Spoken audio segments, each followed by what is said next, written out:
अगर बच्चे घर में स्प्रिंग रोल खाने की जिद कर रहे हैं तो हम मम्मी घर में भी टेस्टी स्प्रिंग रोल बना सकते हैं, वो भी बगैर स्प्रिंग रोल शीट के। और इसके साथ बिल्कुल रेस्टोरेंट स्टाइल टमाटर की चटनी जो कि अक्सर मिलती है स्प्रिंग रोल के साथ, वो भी बनाएंगे, जिससे कि ये स्प्रिंग रोल्स खाने में और भी अच्छे लगेंगे। तो पैन में डालते हैं 2 चम्मच तेल और तेल को थोड़ा सा गर्म कर लेते हैं और फिर इसमें हम डालते हैं चॉप किए हुए लहसुन और साथ ही में चॉप किए हुए अदरक भी डाल देते हैं और इसे हम कुछ सेकंड के लिए इस तरीके से कुक कर लेंगे ताकि इसका कच्चापन निकल जाए। बस हल्का सा मीडियम हाई फ्लेम पर रखकर सौटे करने के बाद इसमें हम डालते हैं पत्ता गोभी, साथ में हम गाजर भी डाल देते हैं, हरी शिमला मिर्च डालेंगे, लाल शिमला मिर्च भी डाल देते हैं, पीली शिमला मिर्च भी डाल देंगे, थोड़े से बीन्स डालते हैं और साथ ही में यहाँ पे प्याज भी डाल देंगे।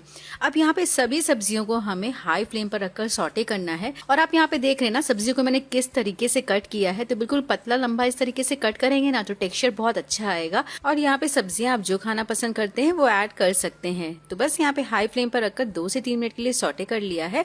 तो बस इसी समय इसमें हम डालते हैं हरी मिर्च, साथ में हम थोड़ा सा सोया सॉस डाल देते हैं, रेड चिली सॉस भी डालेंगे और फिर इसमें हम डालते हैं काली मिर्च पाउडर, टेस्ट के अकॉर्डिंग नमक डालेंगे। सॉस में भी नमक होता है तो ये बात ध्यान में रखना है। थोड़ा सा स्प्रिंग ऑनियन डालते हैं, थोड़ा सा धनिया पत्ती भी हम ऐड कर देते हैं और फिर लास्ट में इसमें डालते हैं विनेगर और थोड़ा सा ग्रीन चिली सॉस भी ऐड कर देंगे और सभी को अब बिल्कुल अच्छे से हाई फ्लेम पर रखकर सौटे कर लेते हैं। तो इस तरीके से स्प्रिंग रोल बनाने के लिए हमारा मजेदार सा फिलिंग बनके रेडी हो गया है। और चलिए आज हम बनाएंगे स्प्रिंग रोल, वो भी बगैर किसी शीट के, बहुत ही इंस्टेंट वे में फटाफट से। तो चलिए इसके लिए यहाँ पे मैंने लिया है 7 से 8 पीस व्हाइट ब्रेड स्लाइसेस। आप यहाँ पे चाहें तो ब्राउन ब्रेड या मल्टीग्रेन ब्रेड भी ले सकते हैं। और चलिए अब हम लेते हैं एक व्हाइट ब्रेड स्लाइस और इसके कॉर्नर को कट करके निकाल लेंगे। और इस तरीके से ये देखिए मैंने सभी ब्रेड के कॉर्नर्स को कट करके रेडी कर लिए हैं। तो यहाँ पे सभी ब्रेड के एजेस को कट करने के बाद इसे रोल कर लेते हैं। तो रोल करते समय आप देख रहे हैं ना कितने अच्छे से जो ब्रेड है ना वो फ्लैट हो रही है। तो ब्रेड जितनी सॉफ्ट होगी उतनी ही अच्छे से बेली जाएगी और टूटेगी भी नहीं। तो बस 2 से 3 बार इस तरीके से बेलन चलाएंगे और ये अच्छे से फ्लैट हो जाएगी। और स्प्रिंग रोल बनाने के लिए अब इसके एक साइड में हम रखते हैं वेजिटेबल का फिलिंग। तो यहाँ पे मैंने बिल्कुल अच्छी क्वांटिटी में फिलिंग को रखा है। हाथ से इस तरीके से हम थोड़ा सा अरेंज कर लेते हैं और अब हम ब्रेड के एक साइड में थोड़ा सा पानी लगाते हैं जिससे कि रोल करने के बाद जो ब्रेड है ना बहुत अच्छे से स्टिक हो जाएगी। और अब हम इसे बिल्कुल जेंटली और टाइटली रोल करेंगे। तो यहाँ पे रोल करते समय बहुत प्रेशर नहीं अप्लाई करना है, बिल्कुल इसी तरीके से सिलेंडर शेप में इसे रोल करेंगे। तो इस तरीके से देखिए हमारा एक रोल बन के रेडी हो गया है और एंड्स भी बहुत अच्छे से सील हो गए हैं। तो इस तरीके से ब्रेड के रोल्स बनाने के बाद अब इसे हमें क्रिस्पी बनाना है। तो चलिए हम एक स्लरी भी बना लेते हैं। तो स्लरी बनाने के लिए हम बोल में डालते हैं कॉर्नफ्लावर, साथ ही में मैदा भी डाल देते हैं और इसमें अब हम डालते हैं टेस्ट के अकॉर्डिंग नमक और पानी डालकर बिल्कुल अच्छे से स्मूथ सा बैटर बना लेंगे। तो यहाँ पे पानी डाल के थोड़ा सा पतला बैटर बना के रेडी कर लिया है। अब चलिए स्प्रिंग रोल बनाने के लिए हम लेते हैं एक रोल और इस स्लरी में बिल्कुल अच्छे से इसे हम कोट करेंगे।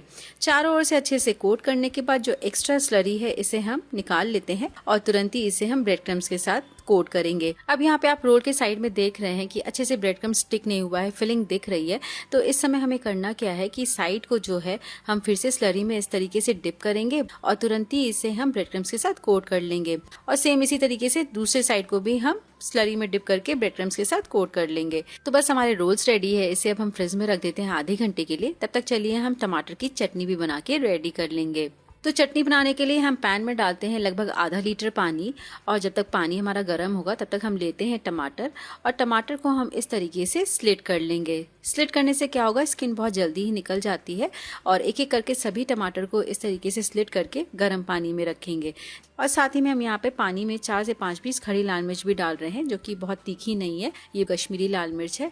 और अब इसे हम कवर करके लगभग 4 से 5 मिनट के लिए कुक कर लेते हैं जब तक कि टमाटर जो है हल्के सॉफ्ट ना हो जाए। तो चटनी बनाने के लिए 5 मिनट हो गया है और ये जो हमारे टमाटर है ना बिल्कुल अच्छे से कुक हो गए। आप देख रहे हैं ना स्किन निकल गई है, सॉफ्ट भी हो गए हैं।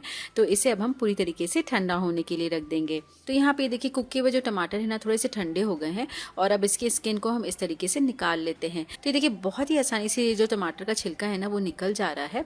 और इस तरीके से सभी टमाटर के छिलके को निकालने के बाद अब इसे हम रफली चॉप कर लेंगे। तो बस इस तरीके से चॉप करने के बाद अब इसे हम डालते हैं जार में। तो टमाटर को जार में डालने के बाद अब इसमें हम डालते हैं खड़ी लाल मिर्च और फिर इसमें हम थोड़े से लहसुन डाल देते हैं और साथ ही में यहाँ पे मैंने एक छोटा प्याज लिया है जिसे रफली कट कर लिया है, इसे भी डाल देते हैं। और सभी को अब हम बगैर पानी डाले हुए ग्राइंड करके इसका स्मूथ सा प्यूरी बना लेंगे। तो इस तरीके से हमारा टोमेटो प्यूरी बन के रेडी हो गया है। अब इसे हमें कुक करना है। तो पैन में डालते हैं हम थोड़ा सा तेल और तेल को हम थोड़ा सा गर्म कर लेते हैं। और जैसे यहाँ पे तेल गर्म होगा इसमें हम डालेंगे टमाटर की प्यूरी और इसे हम 2 से 3 मिनट के लिए कुक कर लेंगे। अब यहाँ पे मिक्स करने के बाद इसे हम 2 से 3 मिनट के लिए ढक देते हैं। थोड़ा सा ढकने के बाद अब इसमें हम डालते हैं नमक, साथ ही में इसमें थोड़ा सा चीनी डाल देते हैं और फिर लास्ट में इसमें हम डालते हैं विनेगर, जिससे कि हमारी टमाटर चटनी की शेल्फ लाइफ भी बढ़ जाएगी। तो बस यहाँ पे सभी को अच्छे से मिक्स कर लेना है और ये देखिए बहुत ही टेस्टी हमारी टमाटर की चटनी बन के रेडी हो गई है, जिसे हम स्प्रिंग रोल के साथ सर्व करेंगे। और चलिए अब हम सभी ब्रेड स्प्रिंग रोल्स को फ्राई कर लेते हैं। तो फ्राई करने के लिए यहाँ पे मैंने तेल को बिल्कुल अच्छे से गर्म कर लिया है और गर्म तेल में एक एक करके स्प्रिंग रोल्स को डालेंगे।